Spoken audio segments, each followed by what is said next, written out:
ኣብ መቃብር ሓቅታት ትግራይ ዝተሃንጸ ልዕልናም ሰላም ጥዕና ሃበልና ክቡራት ሰማዕትና ሎሚ ኣብ መደብና ንድምፃዊ ቴድሮስ ካሳሁን ከም ሓደ ውልቀ ከያን ዘይኮነስ ከም መቐጸልታን መርኣያነትን ዘመናት ክሰርሕ ዝጸንሐ ፖለቲካዊ ስነ ሓሳብ ሸዋ ብምውሳድ ክንትንትኖ ኢና። ስነ ጥበብ ቴዲ ካብ ምንታይ ይብገስ? ንምንታይ ታሪኽን ጅግንነትን ትግራይ ንዕኡን ንደገፍቱን ምንጭ ስጋኣት ኮይኖም እቲ ንትግራይ ብምድቋስ ሸዋን ልዕልና ሸዋን መንጋስ ዝብል ስነ ልቦናዊ ውርሻኸ ክሳብ ክንደይ ኣብ ደርፍታቱ ይንጸባረቕ? ሓቢርኩምና ጽንሑ።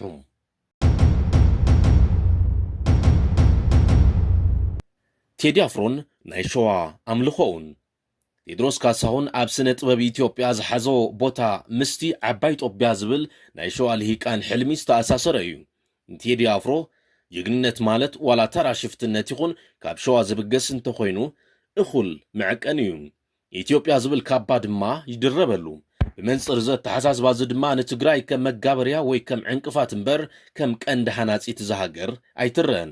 ከምቲ ኣብ መእተው ዝተገልጸ ፖለቲካ ሸዋ ንኢትዮጵያ ከም ናይ ሓደ ከባቢ ጥራይ ርስቲ ገይሩ ስለ ዝወስዳ ካብቲ ከባቢ ወፃኢ ዝመጽእ ጅግንነትን ታሪኽን ወይ ጽለሎ ይልከ ወይ ድማ ይቕበር። ቴዲ ኣፍሮ ነዚ ስነ ሓሳብ ድማ ብዘይማን ብግጥምን ንምፍጻም ናይ ሸዋ ቃና እናተባሃሉ ካብ ጽውዑ ኣዝማሮ ጎንደርን ሸዋን ኣብ ቅድሚት ዝስራዕ ገጣሚ እዩ። ኣብ ቅድሚ ሸውራር ርዲኢት ታሪኽ ቴዲ ኣፍሮ ኩሉ ግዜ ምስ ኣምልኾ ስርዓት ሸዋ ዝተኣሳሰረ ደርፍታት ከውፅእ ትእዛዝን ፍቓድን መወልቱ እዩ። ቴድሮስ ኣብ ዓይኒ ህልንኡ ዘቐመጦም ደገፍትን መጫፍርትን ኣለዎ። ቆለ ናይዞም ደገፍቱ ንምጥባር ዝጽሕፎም ግጥምታት ንመላእ ኢትዮጵያውያን ብፍላይ ከዓ ንተጋሩ ዝውክሉ ኣይኮኑን። ቴድሮስ ብፖለቲካዊ ፍልስፍናን ገንዘባዊ ሓገዝን ሸዋ ዝተሓጸረ ድሩት ከባብያዊ ደራፋ እዩ ንብል እውን ብምኽንያት እዩ። ስርዓት ሸዋ ድማ ብጽሊት ትግራይ ተኸስኪሱ ዝዓበየ ሕማም ስለ ዝኾነ ኩሉ ግዜ ኣንጻር ትግራይ ይስራዕ። እዚ ክንብል ዘገደደና ካብ ዜሮ ተበጊስና ዘይኮነስ ሽሕን ሚኢትን መረዳእታታት ኣለውና። ንኣብነት ንህልውና ኢትዮጵያ ክብሉ ብዙሕ ዋጋ ዝኸፈሉ ተጋሩ ቀዳሞት ንጉሳት ከይተረፉ ብመንጽር ደረፍቲ ጎንደር ወሸዋ ሕማቕ ምስሊ ክወሃቦም ልሙድ እዩ። ንግስነት ሃፀይ ዮሃንስ እንተወሲድና ስለ ሓድነት ኢትዮጵያ ክብሉ ዝኸፈልዎ ዋጋ ኣብ ታሪኽ ኢትዮጵያ ማንም መራሒ ክንድፍርቆም እኳስ ዝገበረ የለን ምባል ይከኣል። ሃፀይ ዮሃንስ ኣድባራት ጎንደር ብደርቡሽ ተደፊረን ኣነ ደቂሰ ይሓድርን ኢሎም ካብ መቐለ ተበጊሶም ንጎንደር ኣብ ዝዘምትሉ እዋን ሃፀይ ምኒልክ ኣይምልከተንን ኢሎም ብድሕሪት ምስ ባዕዳውያን ወረርቲ ይደራደሩ መንባሮም ታሪኽ ምስክር እዩ። ሃፀይ ዮሃንስ ብድሕሪት ተንኮል ይፈሓሰሎም ከም ዘሎ ከይፈለጡ ናብ ጎንደር ብምውፋር ነቲ ከባቢ ነፃ ምሰውፅዎ ኣብ መወዳእታ ናይ ህይወት መስዋዕትነት ከፊሎም እዮም። መሪሕነት ሃፀይ ዮሃንስ ምስ ጀነራል ኣሉላ ኣባ ነጋ ብምዃን ደዋት ኢትዮጵያ ከይድፈሩ ምስ ደርቡሽ ግብፂ፣ ቱርኪ፣ እንግሊዝን ጣልያንን ተኳሽሖም ግቦኦም ዝፈጸሙ ዓብይ መራሕዮም ነይሮም። ይኹን እምበር ብመንጽር ፖለቲካ ሸዋ እንትርአ ብዜሮ ዘራባሕ ትርጉም ኣልቦ ኮይኑ ይርከብ። ምኽንያቱ ጸሓፍቲ ታሪኽ ሸዋ ፍቕሪ ሃገር ስለ ዘይብሎም ዘተሓሳስቦም ስለ ልዕልነት ሸዋ እምበር ስለ ናይ ኢትዮጵያ ልዕልና ኣይኮነን። ትግራይን ተጋሩን ንዓቶም ምንጭ ስጋኣት እዮም። ደርፍታት ቴድሮስ ኣፍሮ እውን ካብዚ ሓሳብ እዮም ዝብገሱ። ብመንጽር ሸውራር ፖለቲካዊ ርዲኢት ቴድሮስ ኣፍሮ ካብቶም መዋእሎም ምስ ዕስለ ወረርቲ ሃገራት ገጢሞም ብጸላእቶም ከይተረፈ ናይ ጅግንነት ሓወልቲ ዝተሃነጸሎም ኣፍሪካዊ ጀነራል ኣሉላ ኣባ ነጋ ሓደ እዋን ዝሸፈተ በላይ ዘለቀ ዘለዎ ቦታ ይበልጽን ይቐርቦን። ካብቶም ንሃገሮም ምስ ወረርቲ ሓይልታት ክኳሽሑ ዋጋ ዝኸፈሉ ሃፀይ ዮሃንስ ንላዕሊ ብመንጽር ዝደራፊ ነቶም ዓዶም ኣሃጊሮም ዝሃደሙ ሃፀይ ሃይለ ስላሴ ይቕድም። ምኽንያቱ እቲ ቁም ነገር ልዕልነት ሸዋ ኣብ መቃብር ትግራይ እዩ ዘረጋገጽ ዝብል ኣተሓሳስባ ጸሓፍቲ ታሪኽ ሸዋውያን ስነ ልቦና ቴድሮስ ካሳሁን ስለ ዝዓብልሎ እዩ። ኣብዚ ክጠቕሶ ዝደሊ ግን ከም ተጋሩ ነዚ ናይ ሸዋ ስነ ሓሳብ ክንርድኦ ዘይምኽኣልና እዩ። ነዚዩ ድማ ብዙሕ ዋጋ እንዳኸፈልና ንቕጽል ዘለና። ታሪኽ ከም ዝምስክሮ ሃፀይ ዮሃንስ ራብዓይ ንጉሰ ነገስት ኢትዮጵያ ተባሂሎም ክነግሱ ከለዉ ንመሬት ጎንደር ካብ ወረርቲ ደርቡሽ ንምክልኻል ሕይወቶም ዝገበሩ ጅግና እዮም ነይሮም። ኣድባራት ጎንደር ተደፊረን ቤተ ክርስቲያን ነዲዳ ኣነ ደቂሰይ ሓድርን ኢሎም መተማ ዝኣተው ንጉስ ብደረጃ ቴዲ ኣፍሮን ደገፍቱን ግን እቲ ዝግባእ ክብሪ ክወሃቦም ኣይረኣዩን። ንምንታይ? ምክንያቱ ጅግንነት ትግራይ ንልዕልና ሸዋ ከም ስጋኣት ስለ ዝቆፅሮ እዩ። ካብዚ ብተወሳኺ ጀነራል አሉላ አባነጋ ኣብ ዓለም ለኻዊ ታሪክ ስሙይ አፍሪቃዊ ጀነራል ተባሂሉ ዝፍለጥ ንኢጣልያ፣ ንግብፂ፣ ንቱርኪ፣ ንእንግሊዝን ካልኦትን ዘንቀጥቀጠ ጅግና እዩ። ቴዲ አፍሮ ግን ነዚ ዓለም ለኻዊ ጅግና ዕሽሽ ኢሉ ንሓደ ኣብ ውሽጢ ሃገር ዝሸፈተ በላይ ዘለቀ ክብ ኣቢሉ ክዝምር ይረአ። እዚ ዘርእየና ቴዲ ታሪክ ዝምዝነሉ ሚዛን ጅግንነት ዘይኮነስ መንነት ምዃኑ እዩ። ሃፀይ ዮሃንስ ኣብ ግንባር ተዋጊኦም ክስውኡ ከለዉ ሃፀይ ሃይለ ስላሴ ግና ዓዶም ገዲፎም ናብ ዓዲ እንግሊዝ ሃዲሞም እዮም። ይኹን እምበር ኣብ ደርፍታት ቴዲ አፍሮ ሃይለ ስላሴ ከም ቅዱሱን መሲሕን ክሰኣሉ ምዕዛብ ልሙድ እዩ።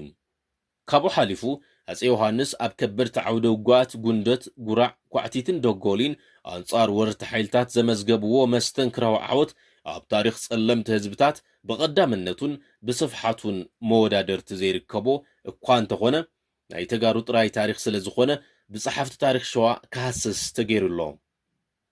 ነዚ ስዒቡ ድማ ቴዲ አፍሮ ነቲ መላእ ትግራይን ሃፍታን ዝወፈርሉ ኩናት ዓድዋ ኣብ ዘመነ ምኒልክ ስለ ዝተገብረ ጥራይ ንሃፀይ ምኒልክ ብፍሉይ አንጊሱ ጥቁር ሰው ብምባል ቅድሚኦም ምንም ዓይነት ታሪክ ከም ዘይተሰርሐ ኩሕል ስእል ኣቢሉ ደሪፉሎም። ካብዚ ብምቕጻል ቴዲ አፍሮን ዳስ ሓዘን ፖለቲካን ኣብ መንጎ ጥበብን ስትራቴጂካዊ ሽርሕን ዘሎ ርድኢት። ቴዲ አፍሮ ኣብ ኢትዮጵያ ካብ ዝነገሱ ድምፃውያን ጥራሕ ዘይኮነስ ብፖለቲካዊ መልእኽታቱ ዝለዓለ ጽልዋ ካብ ዘለዎም ውልቀ ሰባት ሓደ እዩ። እቲ ንትግራይ ይሓዝን ኣሎ ዝብል ኣረኣያ ገለ ልሂቃን ትግራይን ምስቲ ቴዲ ዝኽተሎ ናይ ሸዋ ማእኸላይነት ፍልስፍና ክነጻጸር ከሎ ግና ዓብዪ ኣፈላላይን ጌጋን ትዕዘበሉ። ቴዲ ኣብ ልዕሊ ህዝቢ ትግራይ ዝተፈጸመ ህልቂት ኣብ ደርፍታቱ ቦታ ዘይምርካቡ ቴዲ ናይ ህዝቢ ሓዘንተኛ ዘይኮነስ ኣጉል ተፈታውነት ንምትራፍ ጥራይ ዝሰርሕ ምዃኑ የርኢ። ሓዘኑ ንዝፈረሰ ስርዓት ሸዋ እምበር ብግፍዒ ንዝጭፍጨፍ ህዝቢ ከም ዘይኮነ ካብ ግጥምታቱ ምርዳእ ይከኣል። ዳስጣልን ጉዳይ ኣዲስ ኣበባን እታ ሓዳሽ ደርፊ ዳስጣል ወይ ዳስ ሓዘን ትኸል ቀጥታዊ መልእኽታ ነቲ ኣብ ኣዲስ ኣበባ ዘሎ ወቕታዊ ፖለቲካዊ ጸቕጢ ንምርኣይ ዋላ እኳ እንተኾነ መሃል ገቡና ኣቆሙን ከዳር ትብል ሓረግ ኣስፈርዎ እሞ ኣንጋሕጠጠ ምስ ዝብል ምስላ ትግርኛ ዝሳነ ኮይኑ ብቐጥታ ንኦህዴድ ብልጽግና ዝገልጽ እዩ።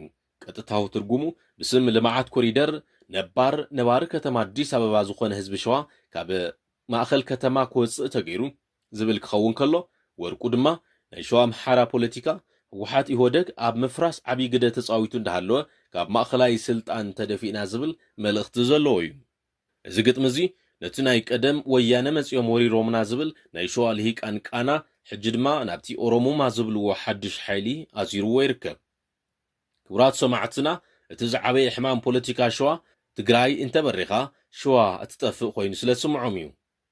ቴዲ አፍሮ ነዚ ስነ ልቦና እዚ ተረድዩ እዩ ግዜ እናሓለወ ደገፍቱ ምስ ናይ ግዜኡ መራሕቲ ዝተሓራፈፉ መሲሉ ኣብ ስምዑሉ እዋን ቀልጢፉ መቆዘሚ ዝኸውን ደርፊ የውፀሎም።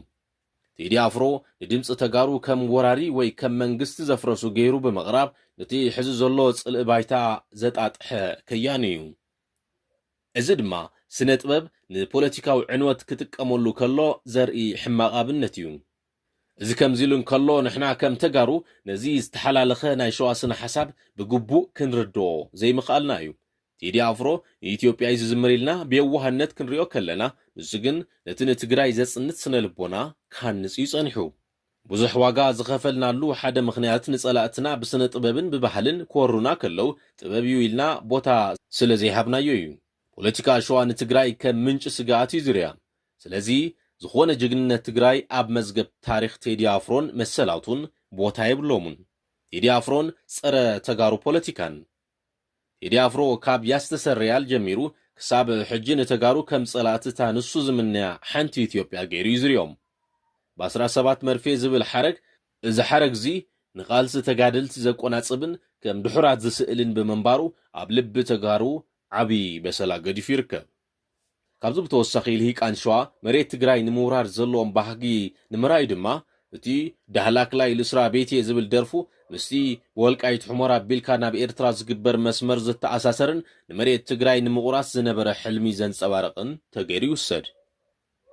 ስነ ጥበብ ያሬድ ከም ምንጻፍ ፖለቲካ ቴዲ ግዝና እዝል ኣራራይ ክብል ከሎ እቲ ኣብ ትግራይ ዝተፈጥረ ናይ ቅዱስ ያሬድ ጥበብ ከም ናይ መላ ኢትዮጵያ ሃብቲ ብምውሳድ ንትግራይ ከም ምንጭ ጥራይ ይጥቀመላ። እዚ ድማ ታሪኽ ክንዓይ ህዝቢ ግን ጸላእየይ ዝዓይነቱ ፖለቲካዊ ምስሊ ይፈጥር። ክቡራት ሰማዕትና ታሪኽ ብዜማ ክጉዕፀዝ ከሎ ስቕ ምባል ንመንነትካ ሓሊፍካ ከም ምሃብ እዩ። ቴዲ ኣፍሮ ጥበበኛ ክኸውን ይኽእል እዩ። እንተኾነ ግና እቲ ዝደርፈሉ መንገዲ ኣብ ልዕሊ መቓብር ሓቅታት ትግራይ ዝተሃነጸ እዩ። ነዚ ተረዲእና ታሪኽና ባዕልና ክንጽሕፎን ክንዝምረሉን ይግባእ። ካብዚ ሓፂር ትንታነ ተበጊስና ንሕናኸ ነቲ ብስነ ጥበብ ዝመጽእ ዘሎ ናይ ታሪኽ ወራር ክሳብ ክንደይ ንከላኸሎ ኣለና ዝብል ሕቶ ገዲፍና ንሎሚ ኣብዚ ንሰናበት ክብረት ይሃበልና።